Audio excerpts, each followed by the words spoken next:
Hey friends, it's Melvin. Thanks for tuning into this episode.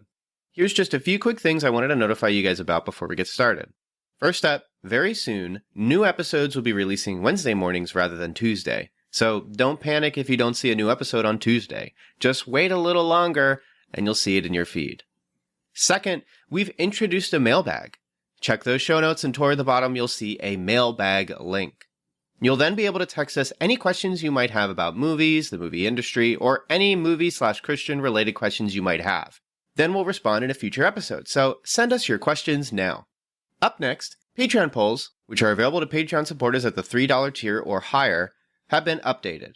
Supporters can now suggest films or shows to be reviewed at the end of each month. The two most liked submissions will become the options for the Patreon poll, so if you want to hear us talk about your favorite movie or show, join our Patreon and start campaigning. And lastly, whether you're a new or longtime listener, please consider writing a review or rating the Cinematic Doctrine podcast on iTunes and Spotify. Apart from financially supporting on Patreon, these are the two most helpful ways to support the show. And that's it. Enjoy the episode. You're listening to Cinematic Doctrine.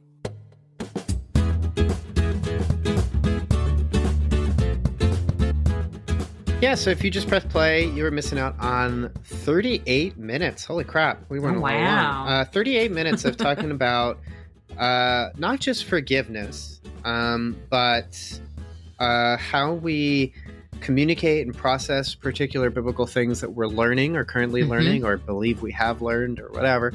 It's sanctification is a growing process. And the reason we had this conversation is because on the last episode, Fireproof, if you're listening into the main feed, there was a brief part about 40 to 45 minutes in where we talked about forgiveness.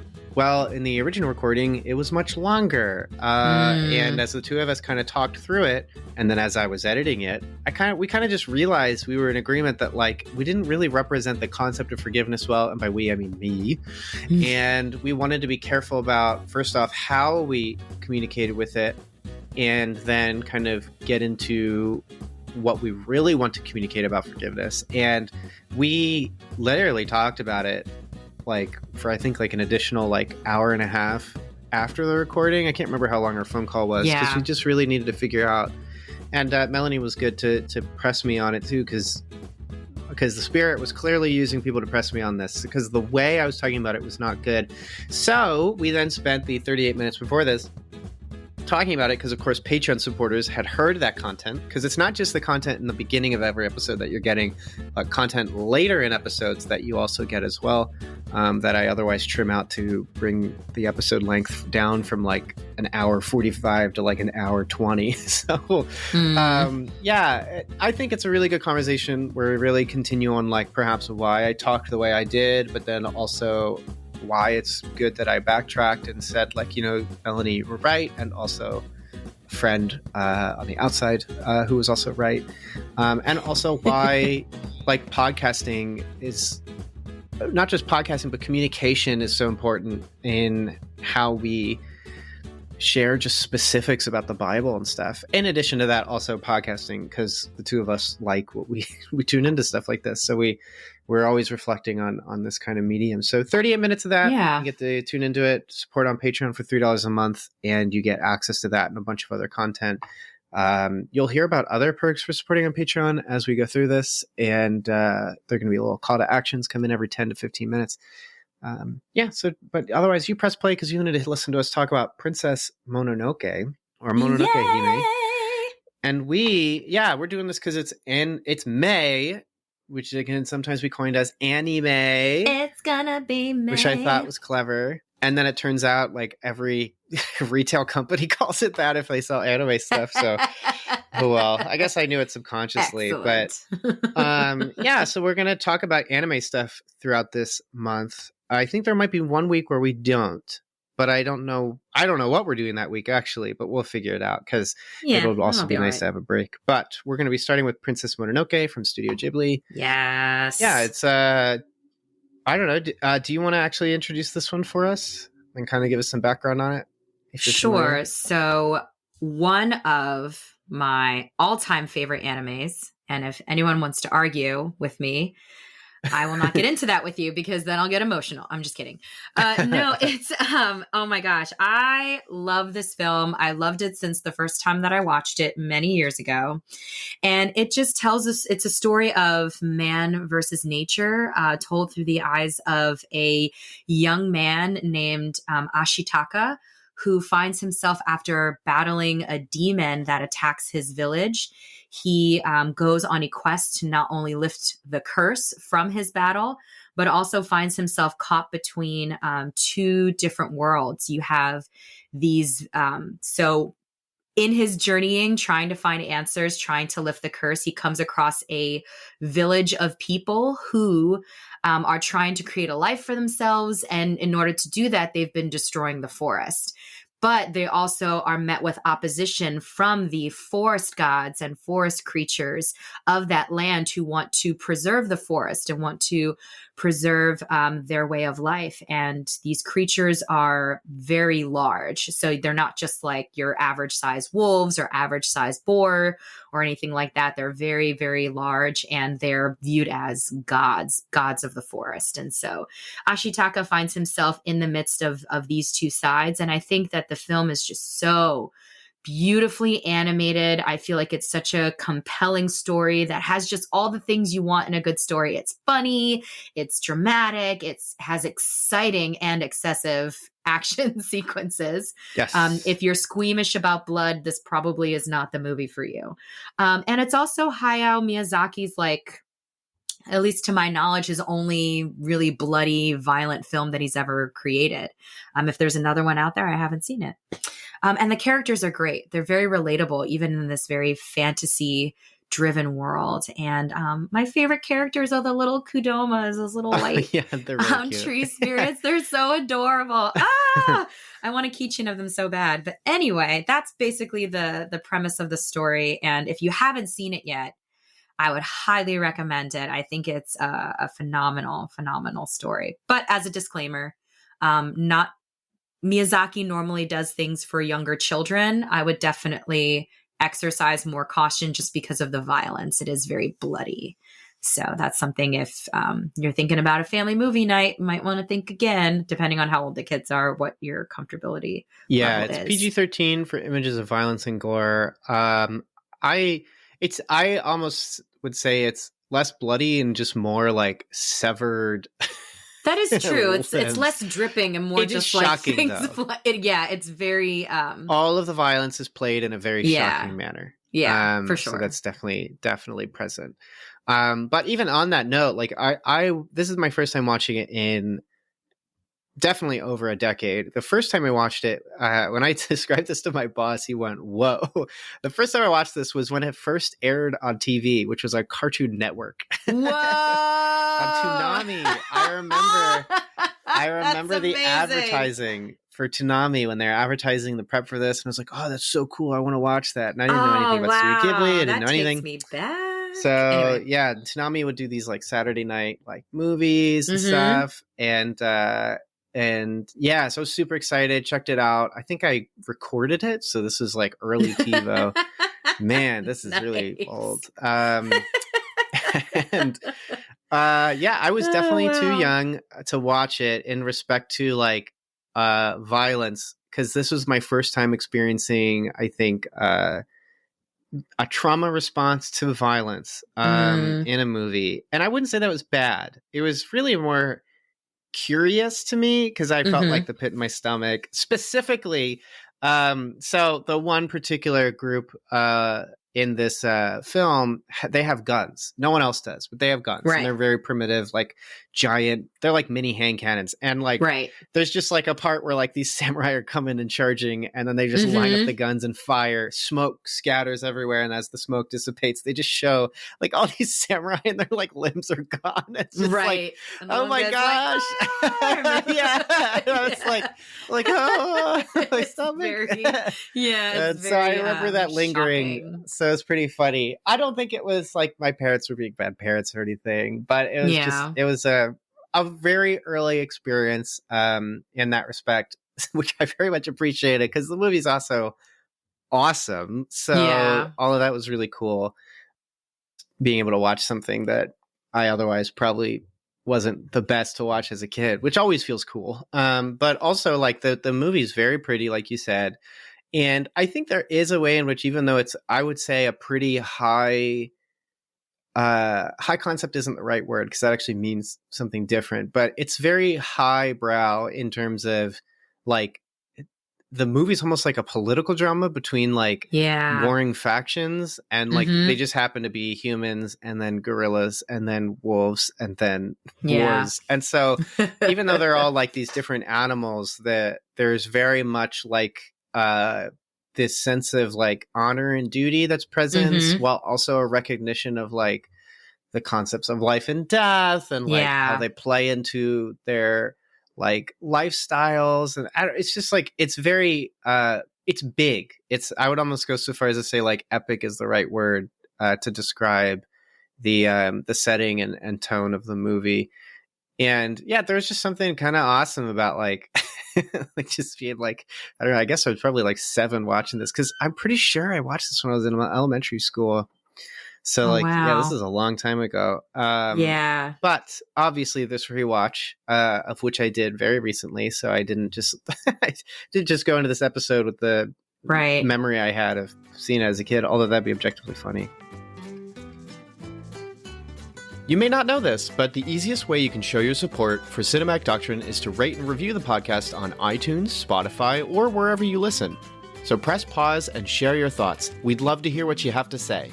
And then press play again so you can hear the rest of the show.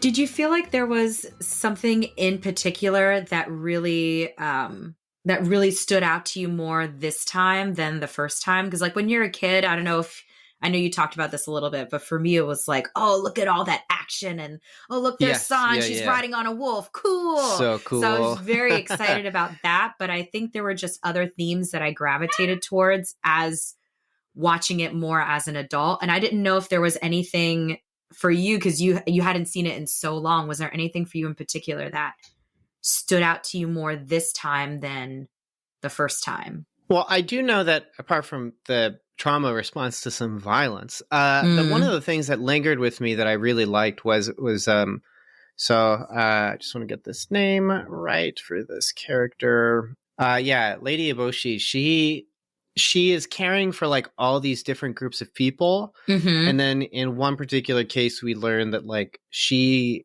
is showing respect and care to lepers, which although this is set in a fictional world, right? Within the context of where they are developmentally and technologically, like interacting with lepers, like you might as well die, like because you're just gonna get leprosy and die. But she is caring for these people, providing for them, giving them purpose, and like to them that is like a really important and big deal. And so as a kid, like I that's something I've always remembered and has stuck with me about the character. And then I do remember as a kid like finding that to be a heroic thing, but then I also recognized I think she might be the antagonist. And so kind of like recognizing as a child like the complicated nature of some people having good qualities while also then being like potentially against your hero. Because I may be a kid, but I understand the concept of the hero story. Like there's the protagonist who you are oftentimes functionally agreeing with while the narrative continues, and then whoever's against them is against you as the audience. And this movie was much more complicated than that. Now, as an adult, I understood that most characters function in this way, not just Eboshi, that a lot of the characters in the movie had their own motivations and had their own positives, but also were observing how like these motivations would then make them antagonistic to other figures in the story. And so like even our main character, he fights off this beast that has been taken over by a corruptive like curse. And when he does that, he gets cursed himself. And even though he's now cursed, he then goes off on this adventure to try to heal the curse, but then is realizing if he does that or tries to first avenge the person who caused the creature to become cursed, he would then be doing something extremely destructive to an entire community that is otherwise thriving because of this person. And so like I was then now as an adult going, oh, everybody has these motivations that are completely in conflict with each other. Yeah. And it then made him more compelling as a character because he's laying down what he believes he's right to, which is vengeance, for the sake of something that's bigger than himself. And I thought that was definitely, like, to answer your question, like something that as an adult I really saw differently, but I also interestingly seeing as a development from what I saw as a child. So that's kind of cool to think about. No, that's good, because those are some of the things that I felt like I was able to appreciate just a little bit. I was able to appreciate a little bit more as an adult, and even just grow a little bit more emotionally attached to some of these characters, just kind of seeing what their inspiration is, and even just how hate and division can blind people from seeing another's perspective and just want to cause them to like destroy one another. So when you think about, you know, San, who is a young girl who was raised by wolves, her family abandoned her in the forest, and Moro, the kind of like the head god, who is like in the form of like this giant wolf, rather than eating her, she decided to take pity on her and raise her. So you have this human perspective of the forest, like someone else to like voice that opinion, which is again very cool. And San is also filled with that same hatred that you see in the people of Irontown. You know, it's like these characters are just so multifaceted, which is just life, and which is, you know, humanity. Like we can be compassionate and we can be caring. So you see San caring for Ashitaka when he got injured, you know, so there's all these like nurturing aspects to San, but you also see those same nurturing aspects in how the people of Irontown respect and treat one another. Well, respect for the most part. Some of the men were a little too much in regards to the women. Yes. Yeah. But you know, like no funny business, but you could see that the men had their opinions on the women of Irontown. There was something more agreeable about their function in contrast to like their social function, their culture, than what it sounds like the culture was outside of exactly. Irontown. Yeah. So for people who haven't seen it, in Irontown, a lot of the women were women who used to work in brothels. And Lady Eboshi decided to, by their contracts, get them out of those brothels so that they could do some honest work. And so there's none of that happening in Irontown anymore. But because the men know that those were some of the women came from, there can be kind of like this, what's the word I'm looking for? They kind of look down on them. It's just like a layover. Yeah. They see that that Eboshi would look down and consider them equals, if not better than the other men. The men, as men typically do, will then mistreat or disregard the women. Right. I was going to say, but as far as like the actual culture and how they are interacting with one another, there doesn't seem to be any, like everyone is working and everyone is contributing to making Irontown function as a group together. So, but yeah, if you watch the film, all these kind of little pieces will come together and it'll make sense. But yeah, just to kind of see how each side has this nurturing care, like, or just a side where they're all like a community coming together and they can do good. You also see the flip side of that with their hatred for one another. And so there's like a scene where San and Lady Eboshi are fighting in the village, and the people are literally screaming, kill her, skin her, all these like really like horrible graphic things, brutal. But if you think about it, the wolves have killed a lot of their people and have destroyed, like, so when the people go on these like little journeys to gather rice, or again to continue to build the town, they've been attacked to live, to survive. You know, they've been attacked by forest creatures. So that's one of the great things I really love and appreciate about this film, is because there isn't really like a villain per se. Like there isn't like, these are the good guys and these are the bad guys. You're able to kind of, through Ashitaka being that middle ground, that middle person, like observer. Yeah. Like the outside observer, just really able to see both sides and have compassion for both. And just like kind of sit back and be like, oh my gosh, I wonder what's going to happen next. And I think that's, watching it as an adult, that's, I mean, I know what's going to happen next, but I'm kind of just able to like sit with that a little bit more. Whereas a kid, I was more just like, when are they going to start fighting again? Yes. Yes. Yeah. Know? So yeah, no, it's just really neat. What you're kind of bringing up with that Ashitaka is more of an observer. Something I liked was that the movie setup with his character is he's defending his village from this nightmare creature that is basically one of the gods being corrupted through hatred. And we also learn he's a prince of their particular town. And there's something very mature about his character. He has a sense of presence and honor, but also personal vengeance that he's initially motivated to fulfill when he leaves, because he knows like this god, otherwise the giant boar, this god would not have attacked or become this creature that it did unless for something else. And so that's why he goes off to try to find. And very, very early in the movie, he learns that it was Lady Eboshi who had influenced this event to occur. And there's something I was thinking of throughout the movie, which I wonder, like, if in a live action setting, his character would be much easier to understand, because there's a lot of scenes where it seems like Ashitaka is supposed to be more reflective, and that would be in a live action be expressed through micro expressions or in more direct micro, just small motions or movements that are otherwise more difficult to animate. And that's not to say like the movie's poorly animated. It's greatly animated. It's just a very complicated thing. And like, because his character, the curse like imbues into his arm and he becomes extremely powerful because of this, to the point that he's surprised. It's like the beginning of Friday the 13th part 6, where Jason like rips a guy's heart out and noticeably is confused because he's like, I couldn't do that before. And like, there's like no way.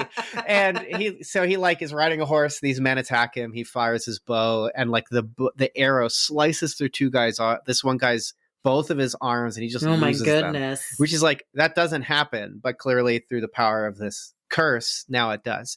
And as the film develops, it's sort of asserting that like this violence that can be bred through hatred is extremely strong. Yeah. But his character, being reflective and observant, is both tempted to commit to this violence that he has, while also tempted has to discipline himself and control it.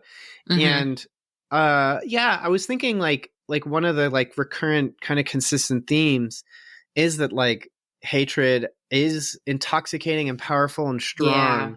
But I was thinking like something like hatred can only really show its power through violence. And so like there's not much more you can do other than killing, which is admittedly a very easy thing to do. And so like it's not like that's all that powerful.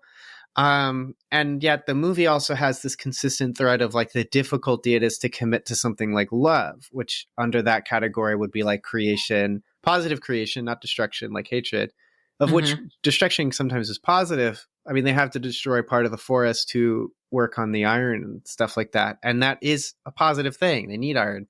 Although in the film it is largely used just for weaponry, but in a outside the movie sense, iron's not bad. But enjoying this episode? Grab that share link and tell your friends. Word of mouth is the most effective way for a podcast to reach new listeners, so don't be shy. Share the episode wherever you can. Yeah, the hatred is like blind, like you talked about, like the blindingness of like hatred. Yeah, there's like a pretty consistent theme of that, where like the first creature is defeated by targeting the eyes, the first cursed creature, which is so imbued with hatred. Its last dying words is like, "I hate humans. I'm going to kill you all," or something like that. It's crazy. Like, and he's just like, you're like, basically said, one day you'll all feel my hate and suffer like wild. I did. It's like so and it's cool. just so very cool, but it's just, cool. It's like, whoa. It's just a great way to like start the film, and it's like, what's going to happen next? It's right after too, like they have their like shaman come out to say like, we'll build a shrine like, in your honor. Please rest. Know that we didn't want to do this. And like, yeah, then it's just like, I hate you all, burn in hell. Like, whoa. It's awesome. It's really good hook. It's nuts. And I think it can even just, something could be said just about how like when someone is so consumed by hatred, it's really hard to kind of let anything else in. I think there's just a lot of implications that could be made just from this imagery alone. But I think, like you said, the main things you can take away for certain is that hatred breeds violence and blinds people from finding any kind of peace. So even thinking about Ashitaka with that curse now that he has that curse on him, he was looking for peace, looking for a way to lift the curse. And there was just, for the longest time, just nothing that would lift it. And he was just trying to make peace with that. And I think there's even just something to be said, not just about hatred, but even about fear. Because I think fear also had a huge part to play in this all-consuming thing that turns these gods into demons. So like the boar that attacks them in the beginning of the film, this boar we've been talking about, this giant pig, you find out that he was a forest god known as Nago, I think was his name. Yes, yeah, I think so. And he was afraid, like he got shot by a bullet from Eboshi. Hopefully people are following along because I know it's a lot of stuff we're sharing. So much, yeah. Yeah, but basically he was shot, and as he's running away, it was his fear of death and then his hatred of his situation and of humans and everything that just kind of fully consumed him and turned, instead of being a god, he wasn't a god anymore. He turns into a demon. And that's something that we then see happen later in the film with Akoto, who's like the oldest of all these godlike wild boar. He starts to burn. As he describes it, he's like, something's burning inside of me, and then the squiggly things, like the demon stuff, just starts like pouring out of his body. And the only reason why that didn't happen to Moro when she was shot by the humans is because she decided to not let her fear consume her. Instead, she accepted her fate and chose to meet it in a way. So she does still have a disdain for humans, but there's almost just more of this level-headedness that she possesses. I don't know how you would have interpreted that, but that's kind of how I understood, like, why would these other creatures turn to demons but not Moro? And I think it was just because she did not give in to her fear or her anxiety. I don't know. What do you think? Yeah, I mean, I think like very early on, and we didn't say this, but the curse is that like he's cursed and he will die. Right. And like they really say that. So and the only reason you would say it in this particular case is like he's going to die sooner than later. But then like very quickly, like someone else just says like, you know, everyone's going to die. Everything dies. And we then like have this like reflective shot of his tribe before he leaves, and they're just talking about how like the tribe is kind of fading and like the ages are changing, and so there's like this immediate reflection at the start of the film about like change and the passage of time and its indifference towards like your involvement in it. Like time has just kind of like life goes on beyond you. And even before that, the opening of the movie is like in a time before like all things, the land was like forests and there were gods. And then now it's this time. So we're already like, the opening sequence is a different time that's now gone. And all that's left is like this fading age. It's almost like the other guy, named Miyazaki. I think that's his name. Who does the Dark Souls stuff, Elden Ring, all that jazz, Bloodborne. He's extremely fascinated narratively with like the transitional period, the liminal space between ages.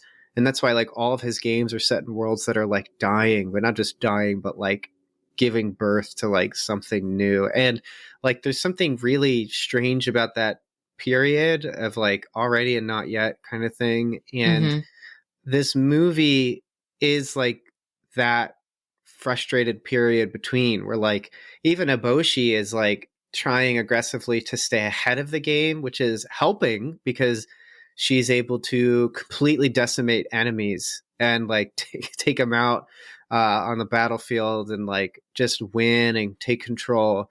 But even then, like the one thing she can't seem to beat would be death. And while we don't know quite her motivation for later in the film, so we learn that there's all these gods, which are basically like powerful, everlasting beings that do eventually pass away. But then there's this thing called the deer god, which seems to be a much more like much more. That's basically it. Like the more spirit version. Yeah.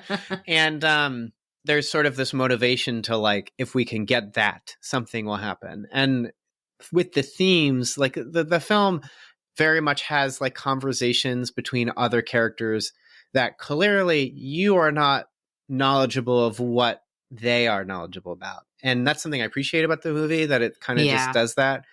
Where like, you know what Ashitaka's deal is, but everyone else's you only know insofar as what Ashitaka knows, right? Which is always really, I appreciate that. That's treating me like an adult. I can presume what the goals are, which is like, maybe if we can get this deer god, kill it or capture it or do something, maybe we can have some form of immortality. Because Eboshi can clearly, through, I don't mean coerce in a violent way, but like coerce men and women to her will. She's clearly shown she can coerce nature to her will, but death will clearly get her like everyone else. So when I think of like the idea of like corruption with these other gods, and then even corruption in Ashitaka himself, like there's this attraction to permit like the prime single antagonist to the human life, which is death, with just fury and anger and like violence. Well, I'm gonna die anyway. And if you believe like there's nothing afterward, then there is nothing to stop you from doing anything you want ever. They can lock you up and you can just kill people and break free like that, because what does it matter after I die? Nothing exists anyway. So you would have this almost like horrible sense of like just, I don't know, your own sense and self would just deteriorate to something so inhuman, I feel like, if you kind of become like that. And so when I think of like what's happening to these boars, these creatures, like they have so given up on their lives in a way that's just so toxic that it makes sense that they turn into these like creatures and worms. And I think it's like even like an old idea that like worms, bugs, flies, they didn't come from like something before. It was just when you died, they almost just manifested out of existence. So the idea of like these things turning into worm-like demons is almost like that imagery of just like they're alive, but they're dead. Like they are dead and now they only produce death. And so that's kind of what I think. And I think Ashitaka being cursed just puts death more on his mind, even though he was going to die someday anyway before. It's just now it's closer, you know? Like he could have present. His motivation seems to be like, can I go see the deer god and have the deer god take the curse away from me? And there's this kind of wonderful scene where he's injured and is going to die, and the deer god heals the injury, but he's still cursed. And he just starts weeping because he's like, I'm still cursed. Like, I'm still going to die. Like, it's like, there's something super sad about that. Yeah. Hey there, listener. Want to influence the podcast? Head on over to patreon.com/cinematic doctrine and support the show for $3 a month. In doing so, you'll be able to vote on a movie poll that picks a film we discuss each month. So jump on over there and have your voice heard. Yeah, he's come face to face with it. And I think that his life is really all that he has left, because after he got cursed, the people of the village said, no matter what happens to you, even if you somehow survive this, once you leave this village, you can never come back. Yeah. And there's like a whole reason for that they explain in the film. But she said, basically, no matter what, you're dead to us. So the only thing he had going for him was not even the chance of going back home. It's just, can I live a little bit longer? Can I survive this somehow and find a new path?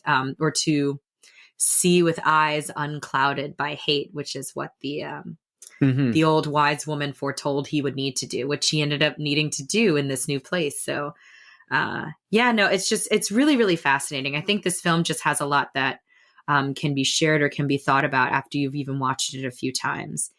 Any favorite moments for you in the film, or any favorite characters that you really enjoyed the second time around? Well, unfortunately, I was watching this pretty late, so my answer is both my opposite answer. I liked the ending of this film a lot, but I was also getting very tired. So I was like, all right, let's get on with this. Let's get going. Because it's 2 hours, 13 minutes, and it's like 11:30, and I'm tired. I want to go to bed. So, but I started this movie pretty late, unfortunately. So that was on me. But on me, I take that on my forehead. So, but I like the ending of this movie. I like that at some point, everyone is confronted with just like the wave of death, so to speak, as is displayed through the movie. So, so we've talked about all these factions. We've talked about the corruptive nature of hate in this movie. And we've talked about sort of the moral ambiguity of which these characters function, and that, like, as characters work together, you might cheer as they decide to help each other, but then you're realizing they're going against people you also like too. So you're like, ah, darn it. And then we get to this ending where, which again, if you haven't seen this movie from 1997 already, one of the most popular movies on IMDb, like number 79 on top rated movies IMDb. If you did not watch this movie back in the Cartoon Network days, what are you doing? But so all that to say is we're going to talk about the ending, and more detailed specific stuff, spoilers, so to speak. The movie gets to this point where these factions are all starting to culminate and meet each other. There's been this battle where some boars have died, and now the god boar is going to return to, he's going to rush to the deer god and say to the deer god, like, give me my strength back, bring me like my people back, my warrior boars back, and we'll fight again. You have Eboshi, who has been tasked with by the emperor to kill the deer god and get its head. And we're pretty sure it's because he wants, like, maybe immortality, but even the people aren't like quite sure what, which I appreciated, that there's this like unknowingness. There's a lack of care almost. They don't know if it'll work. Yeah. And then Shitaka wants to get there because he knows what's happening. And he also knows, like, I need to tell Boshi, like, your people are being attacked by these foreign samurai, this alternative like group. And so everything's happening. It is hitting the fan, as they say. And finally, the boar god, as he's getting closer, starts to become cursed. Mononoke's mother is, quote unquote, not quote unquote, quote unquote dead, dying, but waiting to then protect essentially the deer god. It's pretty cool. And then finally they all meet together, and the deer god appears, and the deer god removes the curse from the boar god, but then still has both the boar god and the wolf god die and pass away. Because every time, like, first off, aesthetically, it's neat. It's like a deer that walks gently and silently. There's no noise whatsoever. When it steps on land, things grow, and when it lifts its foot, things die.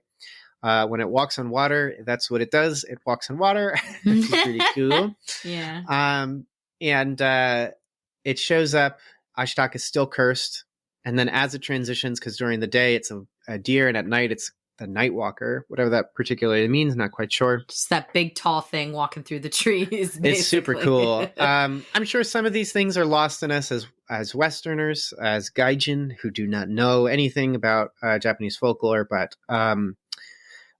when it's in the midst of its transitional period, because now the sun is setting, Eboshi fires a bullet at the head of the deer god. Spirit. It explodes.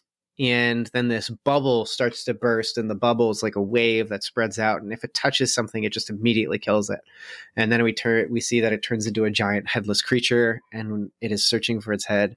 And I really like the ending because it kind of puts into perspective that everything, side characters, little cute creatures that shake their heads like little rattles, everything that is touched by this creature will die. And so whatever war was going on, whatever iron you were smelting, whatever joy you had, all of it's just going to vanish, and you have to get away from this. And yet the people who have caused this to happen are carrying the head of this god away, and the creature's just looking for its head while also spreading death.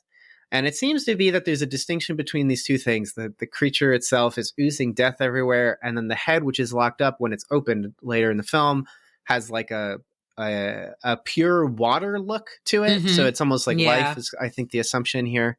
I like this a lot. I thought this was there was something like almost like something about it gave it that quality of like there's more going on in the world of these characters than even these characters realize, and that's something I really appreciated.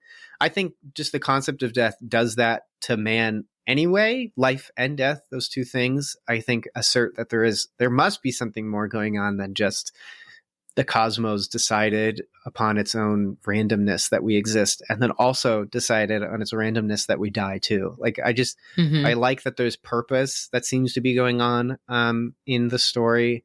Now in the real world, I think there's knowing purpose through the word of God of why these things exist. But I like the mysteriousness of the movie. Hey, don't forget, there's a lot of fun content missing from this episode because you're not listening on Patreon. Head over to patreon.com/cinematic doctrine and support for $3 a month to gain access to uncut episodes with upwards of 40 minutes of bonus content each. You'll thank me later. When we were getting ready for this episode, or even just talking about anime movies, you were talking about Princess Mononoke, and you mentioned the ending a lot. Did you find like the ending, this sequence, all of this just like really connected with you, or? I kind of just, I loved how everything came together at the end, where it's just like, it's not, it kind of, like you said, just like some of the major things just started to not matter. And it was just about how can we all come together to survive and to live. And so just seeing Ashitaka and San work together to restore the head of the forest spirit, this dear like god. And even just at the end, Jigo, who's like this, conniving guy in the background trying to get the head so he can collect the money from the emperor, blah, blah, blah. So just even seeing him still trying to fight till like the very end, and how futile it was because they were literally all about to die unless they returned the head of the forest spirit.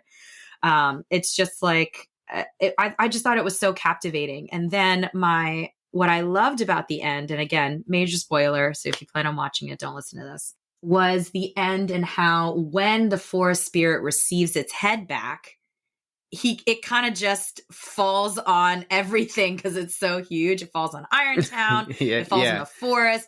It like wipes away everything. So everything, especially everything that was man-made, like the homes, the forges, everything, it kind of just decimates all of that. And it does it so that new life could spring up, and so that they could have a second chance. And I feel like it was a hopeful ending, because even though they still decide to live apart, Eboshi makes this desire to build a better town and to find a better way, because she realized that San and the other, the people of the forest, like they saved them. Right, I don't know if you noticed this, but I'm pretty sure at the end of the film, you also realize that the people who had leprosy were cured. Yeah, they're all cured. Ashitaka loses his curse. It isn't until this moment that he loses his curse. It's super interesting. And even this distinction that like the forest is back, but only in an infantile form. Yeah, it's like starting over, trying again. And they have to like wait to like earn its resources back. There's something really like kind of like there's Yeah, there's a recognition in the patience and transitional period of like life, and it makes me think of like even it made me think of a lot of some of the stuff we were actually talking about in our Patreon thing, and I'm not spoiling that for people, so you still got a reason, of course, to go support on Patreon for $3 a month. But link in the description in the show notes. But we talked a lot about like God's sovereignty and like God's will and like his wisdom, his is nature, that God is. And so like there isn't a nature in which God changes. God simply is, and that is who he is. And in this sense, like that means the way he's created things is within his wisdom. And so the idea that things take time, take work, take effort, take progress, there's wisdom to be understood through that. The film's kind of ending is sort of in the contentment of finally accepting reality as it is, which is that like things take time, things die, things come back. And like there's those like three aspects are kind of fascinating, and how like hatred is, I think, the lack of acceptance of those aspects. And yeah, because like I think if each group took the time to, I'm not going to breakfast club it and say like if each group just took the time to talk, if they could just all go to detention and just talk to each other, they would just realize if the like, dear God would just put them in detention and have them talk and give one of them a makeover and then tell them, and like, like, and they end up walking through the football field with their hand in the air. So silly. There's this idea on which like they could learn how to maybe coexist and work together. I mean, I just thought of it like, or not just thought of, but I know that like sometimes the most flourishing forests are actually man-made ones in which they recognize the dynamics in which each plant interacts with one another, so that plants aren't choking themselves out or killing each other, because they do that, like as they selfishly reach for the sun,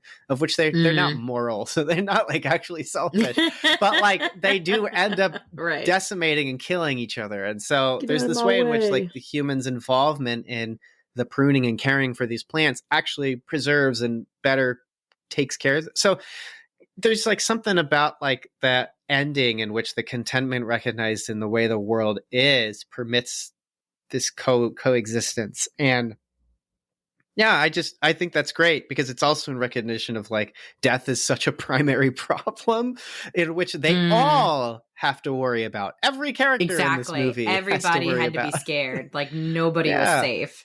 And yeah, and I just think the resolution, as you said, is it feels like there's aspects of it that feel very real, and again are things that we can understand from a real perspective and can resonate with. And I think that even San's response of just saying I can never, I can't just like snap my fingers and like accept what the humans have done, but I will always be near. And like, there's this like, okay, everything's not settled and we're all not going to be like on the same page immediately, but this is like a start to something new and a start to something better. And so I think that's just what I also just really appreciated about the film.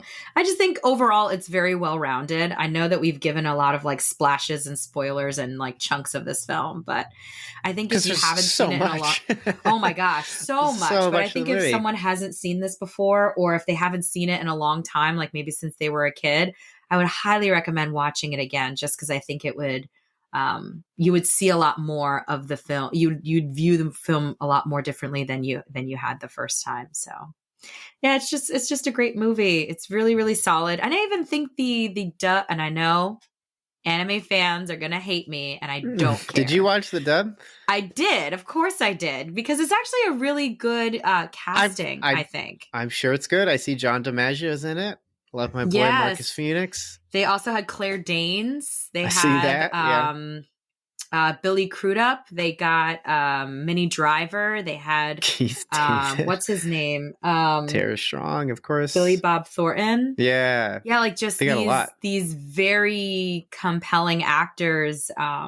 Yeah, I just think it's It's wonderful. And I'm glad we got to talk about it. Yes. Yeah. And that's one of my favorites. Interestingly, as we've been talking about it too, I'm realizing, so we've already kind of pre-scheduled a lot of the other stuff we want to talk about during anime. And it's, when I reflect, I'm like, oh, all of these are kind of the same. They all have such similar like tropes and themes. There's such like, it's just, I don't want to spoil it because this is the first one coming out, but just because I think part of the fun will be seeing what anime we talk about. But they have a lot of similarities, like these meditations on life and death, death being a primary problem, communication, connection. And it's just, I think it's fascinating to kind of observe cross-culturally how there's these very relatable, universal stories or concepts that can be kind of expressed and explored. Because like I think Mononoke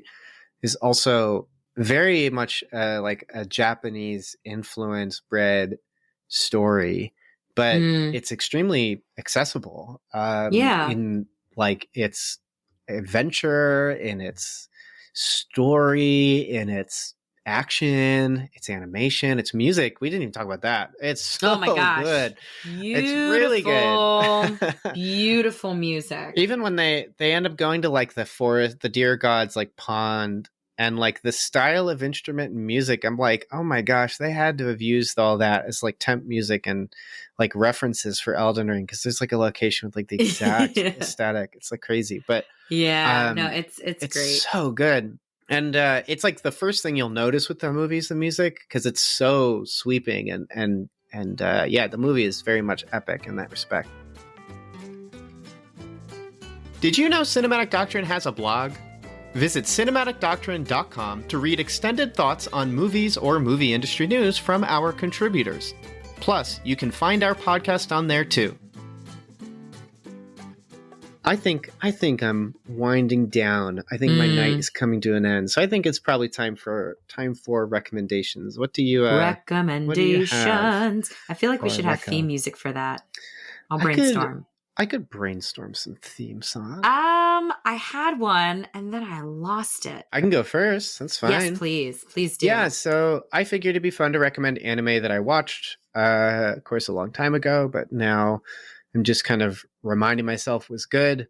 And I'm not going to recommend anything familiar or similar to Princess Mononoke, but it is still, I think, a really good show. It's super funny. It's very short. I mean, these episodes are like 3 minutes long. They're so short. It is called Inferno Cop from Studio Trigger. Okay.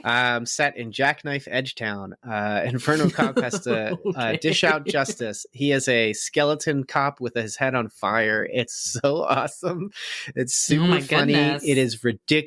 It is nuts. It is over the top. It is epic. It's great. There's time travel. There is bad guys. There's grandmothers. It's awesome. It is so funny. Gosh. One of the characters in the character listing is Real God and then Mr. Judge. And so it's just, this is so ridiculous. It is extremely funny.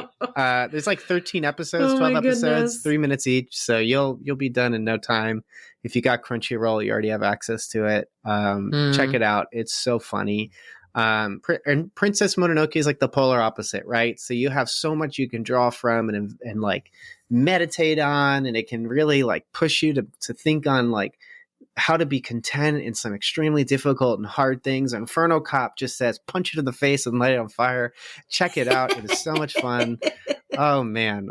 When I remember that existed, I was like, I gotta talk about that. So that's how I'm talking about it. I am putting in my recos, but very, very cool. That's it for me. What about you? I'm going to, I have to really do more of a deep dive. I'm finding more of a deep dive in the films that I've seen, because I feel like the last few films I've suggested were last time I suggested a book, but some of the films I've suggested are kind of mainstream. Like people probably have heard of these films already. But I'm going to make not an argument, but a high recommendation for, it's not an anime. It is the 2010 The Karate Kid with Jaden Smith. The one with Jaden and Smith? Jackie Chan. So I know what people are going to say. It's called The Karate Kid, not The Kung Fu Kid. And what I'm going to say to you is, I don't care. It is That's a great, okay. that is okay. It is you can even just take that film and separate it from all the other Karate Kid films. I completely understand. I will not say that they are the same or related. But I think it's just a really, really great film. I think it's just a wonderful story about how these two characters come together at a time where they needed each other the most. So yeah, you just have this young kid whose mom got a job in China. He gets there, gets bullied. And on one of these like really intense bullying moments where the kids are really pounding on him, his janitor comes and saves him, basically kicking the crap out of those kids so that they'll leave him alone. And Jackie does a really great job. It's like, he's very good at like having character as he's fighting. So he doesn't just like turn himself off and then just starts like beating up on a bunch of kids. You can see that he's trying to like tell them to stop, leave him alone. And you can clearly see it's all self-defense. So that's just one of the little elements that I like in the film. Anyway, and just kind of teaching, sorry, I'm going to go off on a tangent, but the point is that you just have this young kid who's able to stand up for himself in a way that is more than just beating up other kids, but it's a way of him overcoming fear and anxiety. And in a way that it is done in a way that I think is positive, because I think but they do like a competition. So it's not just kids beating each other up in an alley. Anyway, it's still cool. Sure. Right. But, and it's just a lot of really great moments, a lot of really good, well choreographed fight scenes, and fun for kids, fun for adults. I think and you even just learn a little bit more about Jackie's character and his history as well, without it feeling too labored. It's just a great film. Again, I know it's very mainstream. A lot of people probably already watched it and have their opinions on it already. But if you haven't seen it yet, I would highly recommend it. I think it's a really good film.